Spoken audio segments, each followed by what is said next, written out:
Today, not many people in the precarious Western world know what constitutes authentic mysticism. Giving the matter thought, most minds dart eastward to think of Hinduism, Buddhism, and holier-than-thou swamis such as Paramahansa Yogananda, Sai Baba, the Dalai Lama, or even Eckhart Tolle, and a host of other self-appointed avatars in orange robes, rolling beads, talking about the Atman, Nirvana, mindfulness, the ending of attachment and desire, and the silencing of the mind. They teach devotees about pseudo-mystical topics such as timelessness, selflessness, humility, service, devotion, meditation, renunciation, reincarnation, and of course the big one, karma. Saying that none of this charlatanism is true mysticism is to be greeted with head-scratching, raised eyebrows, and knee-jerk disbelief. To contradict what millions believe and naysay the purpose of those sitting at their guru's feet doesn't get you invited to too many parties. Above all, never mention the superiority of the Western magical tradition.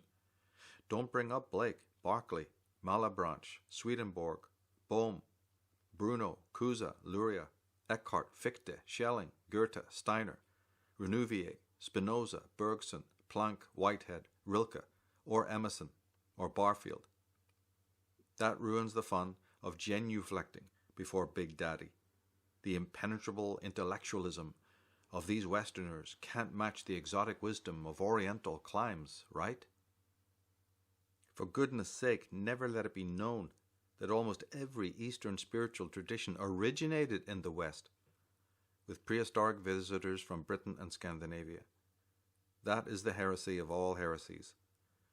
Don't remind people that the Aryavarta, the Indian territory settled by the ancient Western spiritual aristocracy, was the seedbed of the Vedas, the Shastras, and most forms of Hinduism.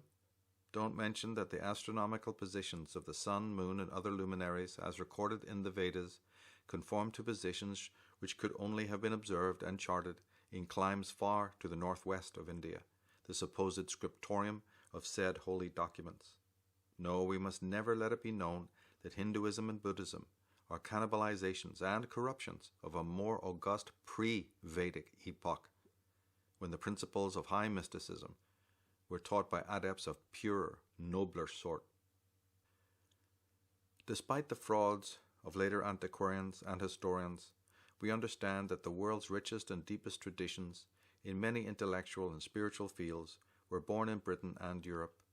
This goes for the mystical tradition, and unbiased men of wisdom acknowledge this irrefutable fact.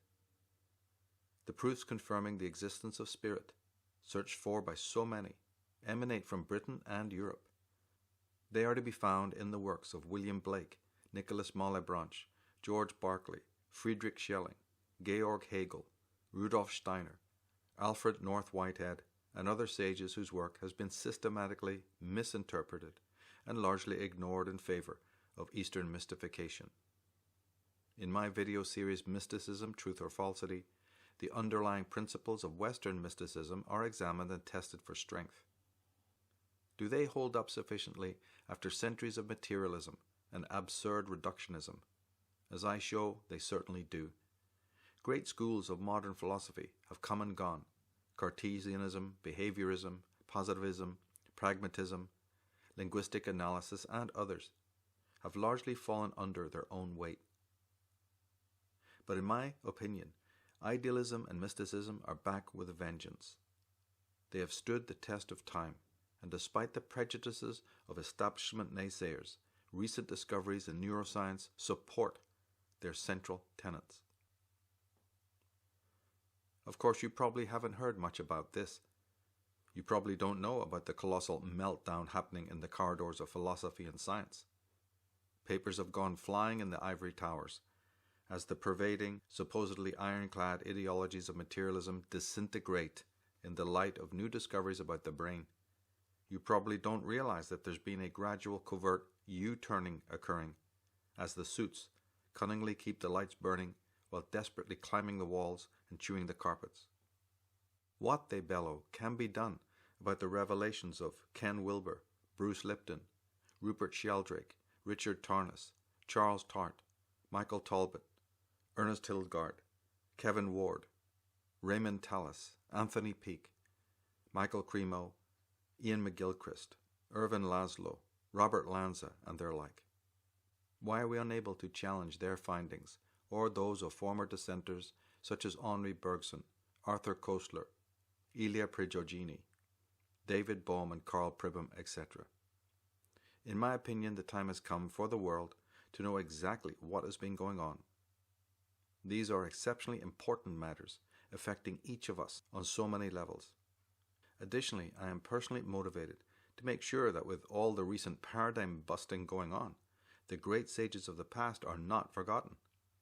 There is nothing, absolutely nothing, brought forth by modern-day dissenters that wasn't already discovered and enunciated by brilliant intellectuals of previous centuries. Students of Western mystical traditions know that Hegel, Schelling, Steiner, and other German idealists were indebted to many earlier sages such as William Blake, Jakob Bohm, Justin Martyr, Meister Eckhart, Nicholas Cusanus, and Isaac Luria. The idealists of the 18th century made no secret about their indebtedness. Sadly, as years passed, and as men turned from being lovers of wisdom to cravers of the power knowledge gets them, citation all but ceased. Many a sage's seminal contribution has been airbrushed from history. Even when their ideas are acknowledged, we tend to find them drastically misinterpreted and misrepresented. So it is with authentic mysticism. The disciples of scientism and materialism deface it repeatedly. It is dirty work, and they are well suited to it.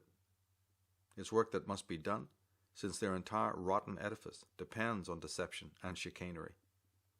The world must never be informed about the true tenets of mysticism, and never allowed to discover how empirical, intelligible, and rational they are. In my program Mysticism, Truth or Falsity, the deceptions are removed, allowing us to see what precious and prolonged treasures lie concealed and largely forgotten. In future presentations on philosophy and the Western magical tradition, the story will be disclosed further. As said, it's a great saga that must receive the attention of as many unbiased, conscientious people as possible. The future of the wayward West depends on this knowledge being contemplated by awakened souls, lest they believe instead that Eastern charlatans dispensing various sophisticated techniques of self-mortification and auto-hypnosis be equated with mystics of Blake's caliber. My program follows on from a magnum opus on the symbolism of the major arcana. Throughout my earlier Path of the Fool series, which took over 3 years to complete, the central principles of mysticism and idealism were also explored, leading to some mega revelations about spirituality, existence, identity, time, sexuality, consciousness, and meaning. However, despite the depth of the series, it was obvious that no single program can delve into all the details about this mighty subject, and so the great work continues. The fallacies of the materialists and disciples of scientism come under attack from various sources and minds. I carefully explore these perceptive attacks throughout my program. When deeply contemplated, we find them overcoming the apparently impenetrable fortifications of the physicalists. We find them decimating the arguments against mystical thought purveyed by neo-materialists such as George Lakoff, Steven Pinker, Richard Dawkins, Sam Harris, Daniel Dennett, and others of their brood who prefer us to believe that explaining consciousness away is the same thing as explaining it. Now, of course, I am not speaking about tired old religious rebuttals to their arguments. In my opinion, religious thinking has done more damage to authentic mysticism than science. Let us not forget that the obscenities of religion caused the rise of materialistic science. To give the latter its fair due, it was a necessary reaction against an imperious demagoguery that espoused its own brand of anti-human, anti-natural dogma. I do not come from that insidious club, nor from academia, and are therefore neutral and free to inquire deeply into matters of philosophy without concern about hassle and censorship from upstairs. The scientific demagoguery and haughty contempt for non-materialistic ideas and traditions is gruesomely apparent in the works of Berkeley professor and champion of neo-materialism George Lakoff. In Philosophy in the Flesh, he contemptuously sweeps aside every world tradition except for his narrow brand of materialism. All of it must be revisioned, he writes. It's all rubbish, is what he means. Throughout this propagandist book, he repudiates and scoffs at his nemesis. It might be acceptable, except that the book's content, meant to be his devastating intellectual critique of the non-materialistic worldview, fails to do the job. Sorry, George. In an earlier book on the same subject, Metaphors We Live By, the kid gloves are on. Lakoff and his co-author weren't so sure of the public and academic reaction, or the sales, and decided to downplay their obnoxious dogmatism. But when the follow-up was prepared, it appears that Lakoff and his publishers were no longer as apprehensive. Lakoff was recast as a Goliath, sent out to wield his academic club and bash skulls. He went from a smiling, cuddly, cardigan-wearing Berkeleyan professor to Frank Nitty the Enforcer in 2 shakes. Yeah, but what's new, I hear you say. And that's right, I agree. These types really can't help it. Despite the wreckage around them, they're not about to call it quits and gracefully depart the world stage. Philosophy in the Flesh makes hilarious reading because of the author's sophomoric crowing. The earlier book makes better reading, even though its central arguments about reality and consciousness are painfully weak and unsustainable. And I show how and why in the program. We should know by now to distrust institutionalized ideologies.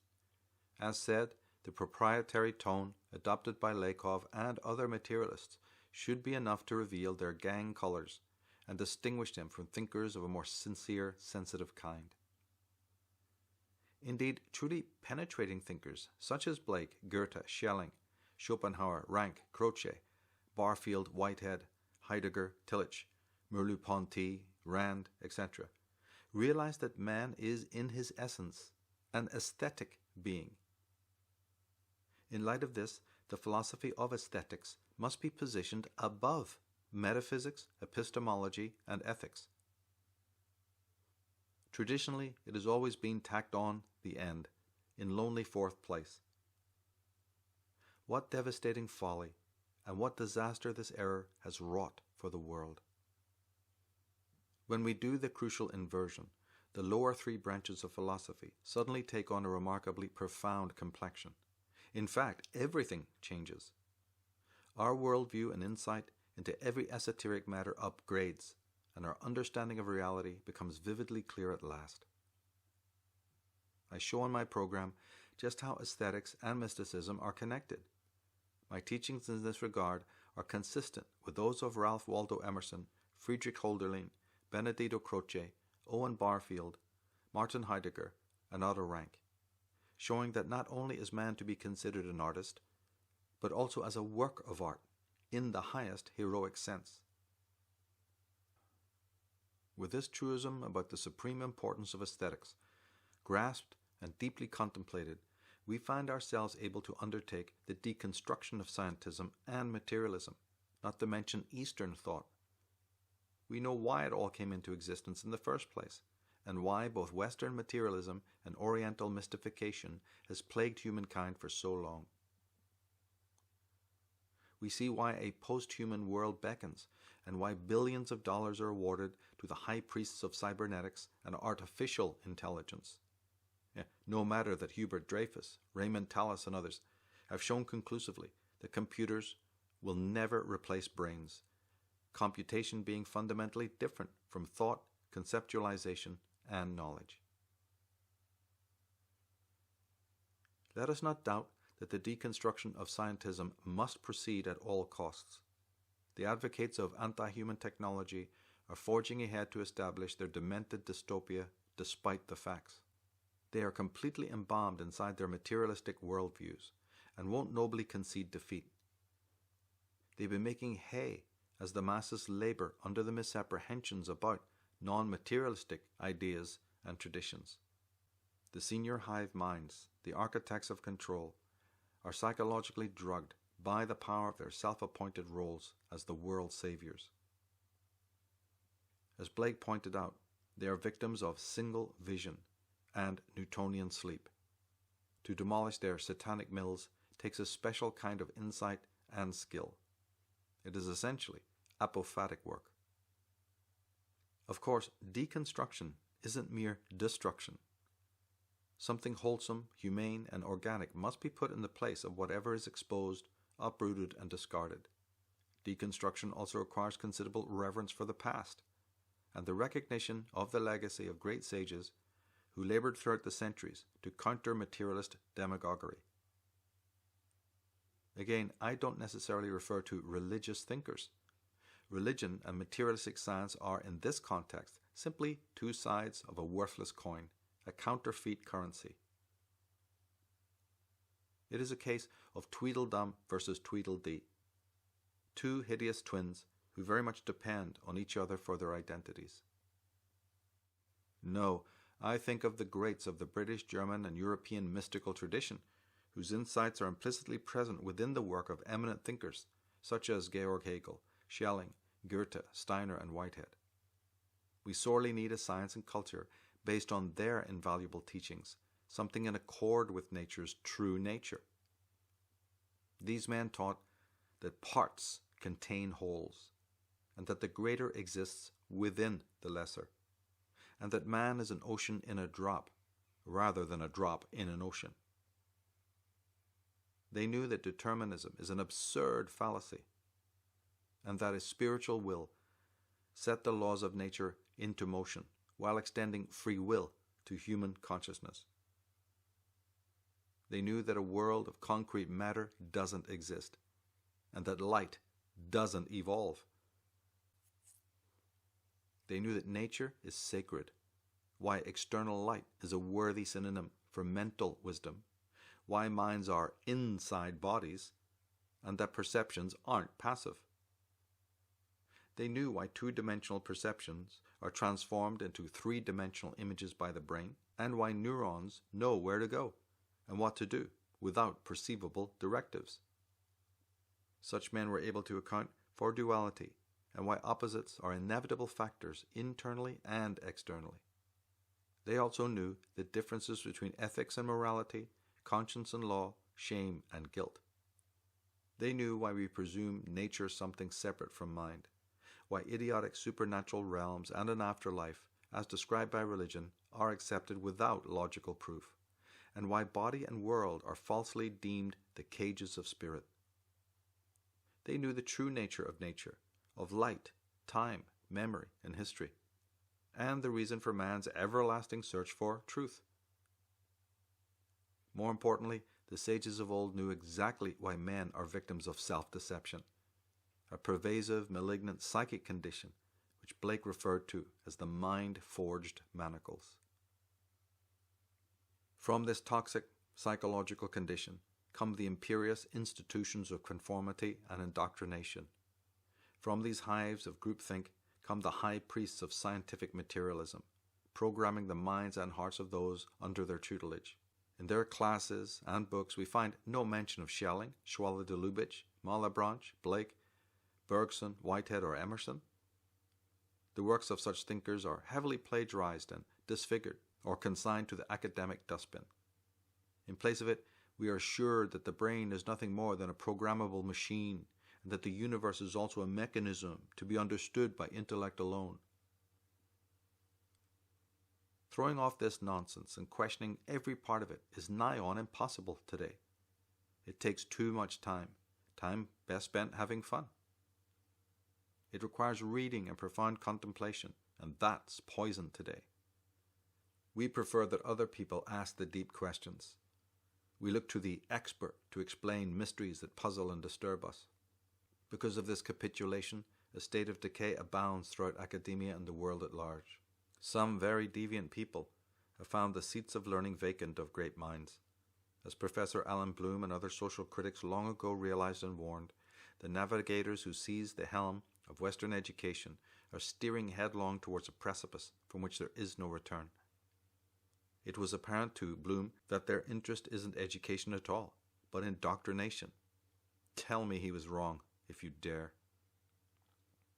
It is not an inconsequential pastime to examine the principles of mysticism to see if they remain firm and true.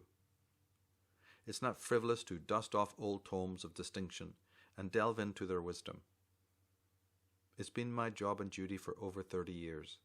I mine these treasures and present the great concepts in clear, modern language that everyone can understand and embody. I've gone through the works of the West's most eminent thinkers and abstracted that which makes most sense to present-day seekers. A central premise of my personal philosophy is that there is no problem facing us today that doesn't have its solution already at hand. The word history should be synonymous with truth. Indeed, history is the repository of truth, an Aladdin's cave of solutions and wisdom, ignored at our peril. As I compose my programs and books on these and related subjects, I am profoundly aware of the psychic wounds which underlie consciousness and what it takes to heal them. I am also aware of the future world to be inherited by the young. Regrettably, every post-war generation has shown its expertise at embodying and replaying the error of centuries, none of the wisdom. Thankfully, however, error doesn't compromise wisdom for those with their hearts in the right place. If it were otherwise, we'd have no choice but to deem all the sacrifice and industry of our predecessors wasted. Is Shakespeare, Goethe, Cervantes, Byron, Hardy, Shelley, Bronte, Tolkien, Doré and Dali, Beethoven, Mozart, Kepler, Copernicus, Jung, Heidegger, Rank, Rand, and every other major author, artist, musician, inventor, psychologist, philosopher, and champion of ideas to be dumped out as useless? Give way to that notion, and you sign the death warrant of humanity. It is to this vile vision that we must resolutely cry, no, it shall not be. The hardest work has already been done by illustrious ancestors, so as long as we respectfully turn to their superlative guidance, there is hope for the future. And we have one fail-safe proof for any feasible theory or design for humanity's betterment. Implement it well and come back in 15 years to see if there's any improvement in the world state. I dare say that the solution presented throughout my series on mysticism will transform existence for the better, personally and socially, in far less time.